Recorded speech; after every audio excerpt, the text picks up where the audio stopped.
I'm always so awkward whenever I'm like starting to record or like about to, or like you know, when the recording starts and you obviously like go like 5, 4, 3, 2, 1. Like it's actually kind of funny considering how long I've been doing this, and you know, the fact that I actually used to do what do you call it, TikTok. I used to do TikTok before I did the podcast. Where is one of the cats is mowing, but I can't. Well, I can just like not record and then for like a moment and then go over and go get I might just open the window actually because it's kind of warm. Kitty. Sorry, I'll just have the window open so then the cats can come in. But the way Jelly flinched, my darling, it's perfectly fine. You're perfectly safe in here. Yeah, Jelly, he lives up to his namesake, I will say. But yeah, no, if you saw my episode, I did an episode all about Sunghan and just talked about some stuff I've been wanting to talk about. I'll just talk more briefly about like what has actually been going on in my life, because surprisingly, I have been doing stuff. Jelly, darling, just go out if you want to. Yeah, I have. When was the last episode that I released? That wasn't Sunghan. It was Mauve. Yeah, Mauve. And the 11th of September. September the 11th. No, yeah. So I talked about that. I finished my course about dementia. I submitted it, and like my tutor actually emailed me and she said like I'll get back to you soon about it. So I was like, okay. And it's been like nearly a month, I think, or like a hot minute. So I'm a bit like, okay, you know, it's fine, I don't care. Yeah, so we are going to talk about, and I'm just going to be like chatting about Project 7. Like the episode's actually going to be titled Me Rambling for like 15 minutes. So you can skip the first 15 minutes, and then it's about Project 7. Yeah, so we gotta love it. Yeah, Podrek. You can tell how much I've missed doing this, can't you? So I genuinely have. Like, yeah, I mean, I had a paddy about it when my aunt was here, and I just didn't want to do it for a hot minute. Then I had internet issues. My laptop decided to break, and now I have it physically connected through a wire to the internet. I'm pretty sure my dad would call it the Ethernet. I don't know. My dad's like really good at tech. He used to be like a civil engineer, so he knows internet and like tech, as he loves to remind me. He's like, Sophie, I did this for a living. And I'm like, but Dad, you were born in 1958. I was born in 2003. I grew up with it. God, yeah. So, Project 7 is an upcoming survival show broadcasted on JTBC. And it will premiere on the 18th of October 2024. This is actually coming out on the 15th. Yeah, I'm gonna do it for tomorrow. Yeah, because I need to actually put on my phone, because I got a new phone, YouTube Studio, which is like where you can like physically go in and change like your videos. You wouldn't probably know that if you don't do the old YouTube thing. So that's how I sometimes fiddle with things with the podcast and stuff. Yeah, that's a little bit of insider knowledge for you. It's not that interesting, believe me, it's not that interesting. My life isn't interesting. Neither is the podcast. Yeah, I was actually looking at my analytics, and I'm just going to say it because I know not many people are going to be listening to this, but most people actually leave within the first couple of minutes because I ramble. But the thing is that I do the most bare minimal editing of the podcast, and so it means that like every single bit of rambling you are actually hearing, and like every story I'm telling, unless like I directly say like, oh, I'm gonna cut this out, I don't take it out. So yeah, no, that is something I probably should actually edit it more and like take out every single bit of rambling. But the thing is, my throat's really dry. The thing is that like it wouldn't be interesting if you didn't hear everything that I talk about. Like, she would just be like, Sophie normally rambles, doesn't she? But I actually rambled for a full-on like 15 minutes, like I'm doing now. I like rambled for a full-on 15 minutes, and I was like, I am actually gonna have to cut this out because it is criminal to make someone sit and listen to my life. Like, I wouldn't want to listen to that, so I don't understand why anyone else would. But I'm like, well, this is my podcast and I chose to make it, so yeah. And like, I have 4 subscribers now, and I'm like, that's really low, but I'm also proud of myself because I decided to make a podcast by myself. I am not famous at all. Like, literally in school, I had like 150 followers on my Instagram, whereas some of my classmates had like 400. But that's because I was really hated because, well, myriad of different reasons, but I think it's because of my tone of voice. I sound fancy, which is hilarious given, you know, where I come from. Like, I come from the country, like the countryside. I grew up with parents who also lived in the countryside, like working class, and we're also like, they were bottom middle class, working class, we're top middle working class. So like, I am not fancy at all, but I think it's because of the fact that my dad learned a lot before he had children, and then he like imparted that knowledge onto us, me and my sister. So pair my voice sounding fancy with cool words, I sound very up my own ass, and I can guarantee you I am not. Confident, yes, but not up my own ass. But to be fair, I'm sure someone would be like, you sound like you are though, Sophie, and I'm like, fair enough, you know, you can have that assumption about me, I don't care, but you know, just have to have a drink of water, because otherwise my voice would have been like, nope, no. Yeah, 20 minutes and we've not even gotten onto the conversation. Honestly, I don't care, I'm having fun. Yeah, so the MC is Lee Soo-hyuk. Who is that one when he's at home? Or is this she? My god. He's hot. What's he been in? He's more of an actor, okay. He's 36, okay. A bit old. A bit old for me. I'm joking. God, I love doing this. I love, like, joking about that sort of stuff. I've not seen him in anything. Okay. But he signed under YG, I guess, as a model. And then, so he was in Doom at Your Service. I've not watched that. But I have heard of it, obviously, and I watched a bit of Tomorrow. And he's in Tomorrow. It's like the secondary male lead, because it's Kim Hee-sung, Rowoon, Lee Soo-hyuk, and Yoon Ji-yeon. I should probably watch Tomorrow, I don't know. I feel like it's one of those things where in which I'm too scared to actually do it. But I have been watching, actually, again, tangent. I've been watching Juvenile Justice, which was good. So yeah, I'm so gonna cut out like at least like the majority of my rambling.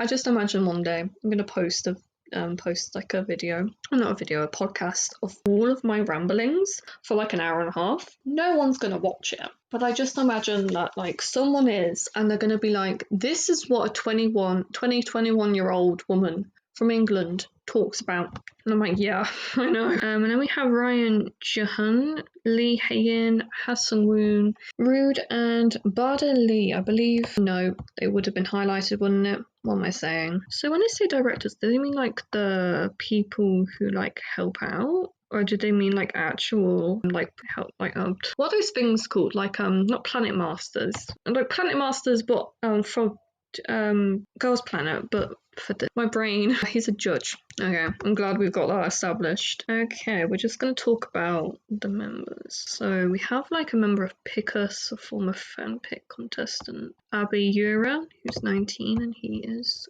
Japanese. It wouldn't load. That's what that noise was. Wouldn't load. Oh my god. Is fanpick like the show that created Pickus? It is. He's in his second survival show already.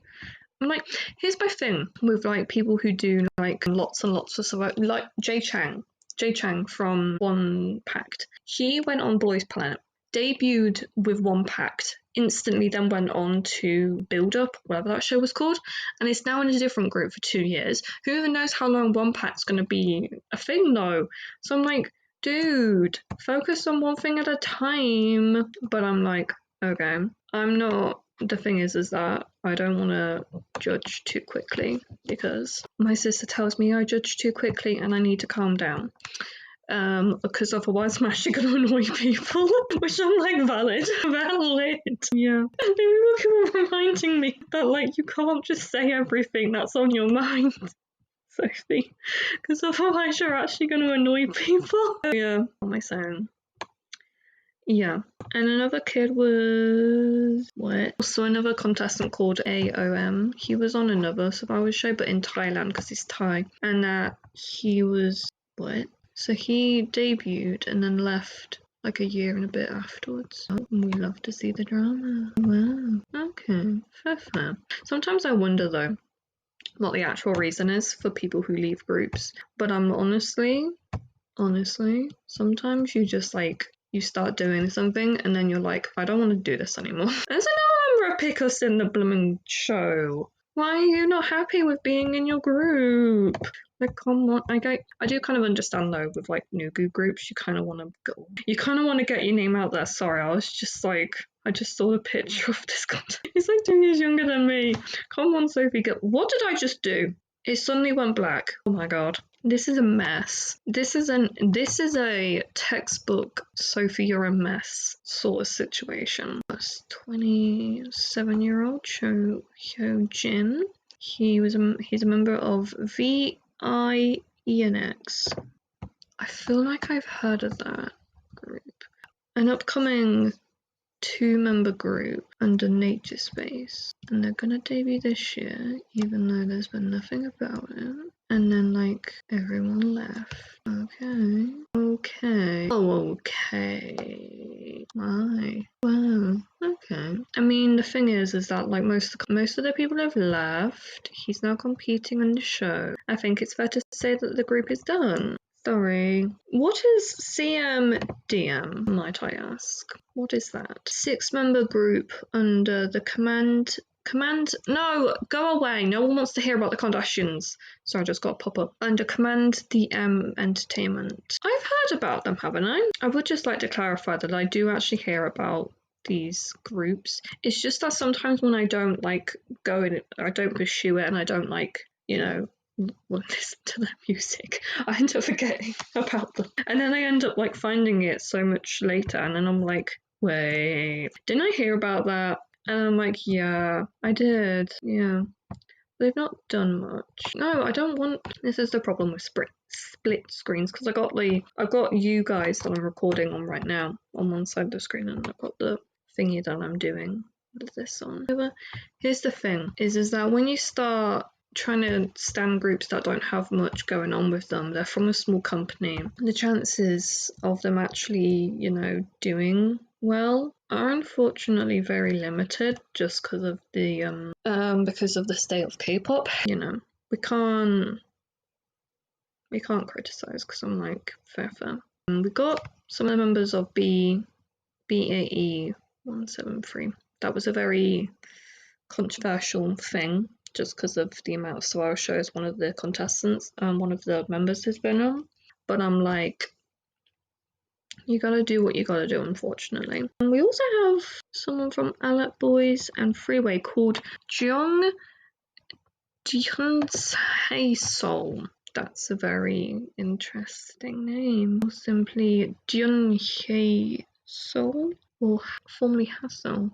Okay, and he's Korean, and he was in Freeway. What is now Alert Boys? No, okay, that's helpful. I'm just dunking on this. They are pre-debut. I feel like I heard about these. I feel like I heard about them. Yeah, a lot of these people actually do end up like leaving. Like pre-debut. Yeah, to put it nicely, kind of. Yeah, often what happens, or at least what I think happens, is that they end up getting ill. And it's like a kind of a situation with me, perhaps, with my issues, that like sometimes you just can't do anything about it, and it's fine, it's just what it is. And it's like you can't do anything about it, about like an issue perhaps with your health, and you've just kind of got to just deal with it. I think that might have finished. I feel like I'm losing my mind here. They might just like completely just cut out the projects and just upload the other stuff. I don't know. Plan B, did I hear about? No, probably not. I'm gonna move on. Member of Hwa, Kim Jimin. Honestly, I think that group is no longer a thing as well because he is not. They haven't actually released anything since their debut, and that's like a concern. It's been like over a year and a half, and I'm like, you know, I'm not gonna say it, but I'm also not gonna not say it. I think they're not a group anymore. So yeah, I said it. I said it. And BD, member of BDC, honestly, I really liked that group. And I was really sad when they, like, left their company, because I was like, no, please carry on releasing good music. You know, unfortunately, again, these things happen, because you don't, because, like, who knows what happens in these companies? All companies, you know, they want their groups to succeed. And sometimes they don't exactly go about it in, like, perhaps maybe the best ways. Right? And, you know, things happen. But yeah, we're not going to mention any names. Yes, we have a lot of contestants from, like, former survival shows, actually. Oh my god, they have a 13-year-old. That'll be 2011. Oh, no. No. You're so young. No, I feel like there should be a limit. 16. You have to be at least 16 before you're on a show like this.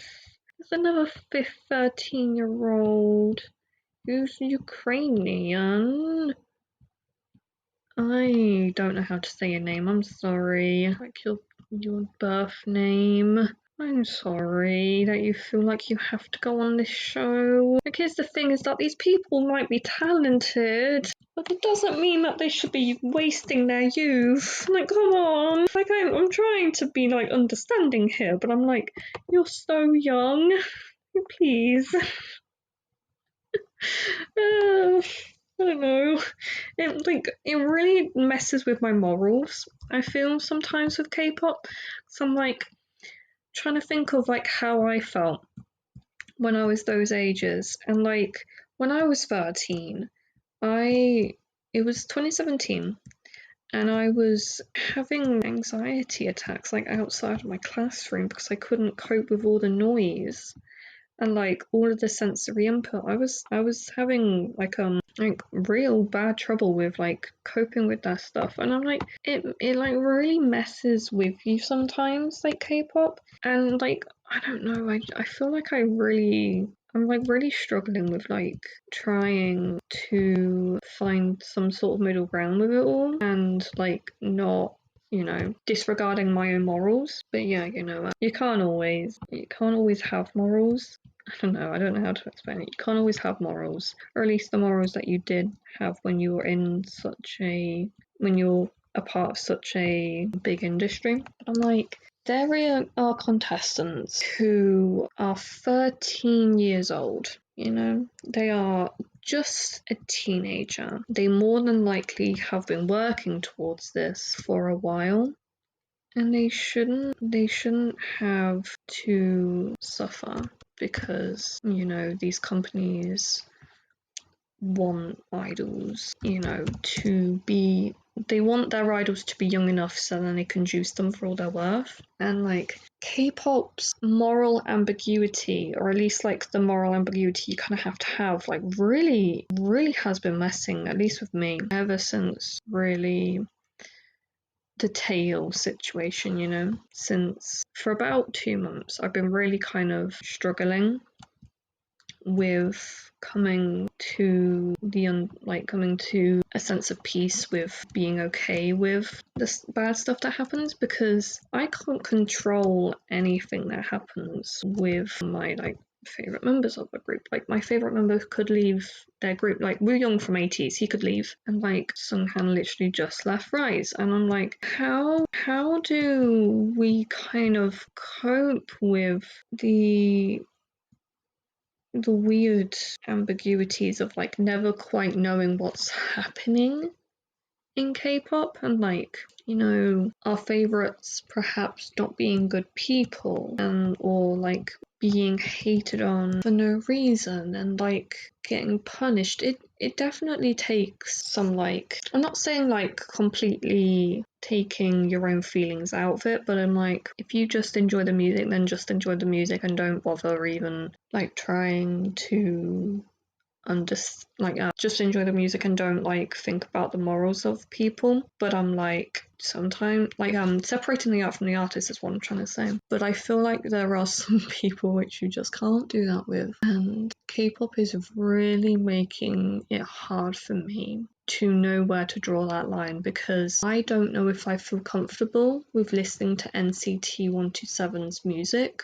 because of what Taeil's done. But also, I don't want to be controlled by someone's bad decisions in like the music that I listen to. And you know, there are some artists, musicians who have done morally horrific, like ethically, morally, socially, like all of the equally ways. Like they've done so many bad stuff, and I'm like, but they're beloved. You know, there's one artist that's coming to my mind particularly who has done horrible Petal lettering has done horrible stuff, but yet is beloved. Kelly, sorry darling, I thought you were Petal. Has done horrible stuff, but like he's still beloved. How has he still got fans? But I'm like, well, serial killers are still loved. You know, we're all. It's very difficult to police, and I really wish I didn't have to. And I wish that everyone was just like nice and not morally and ethically bankrupt in ways. Thank you as always for listening to my episodes, my wonderful ramblings, and I will talk to you guys again very, very soon. I think Jenna might have brought something in. I'm gonna have to go have a look. But yeah, thank you as always, and I will talk to you again very, very soon. Bye!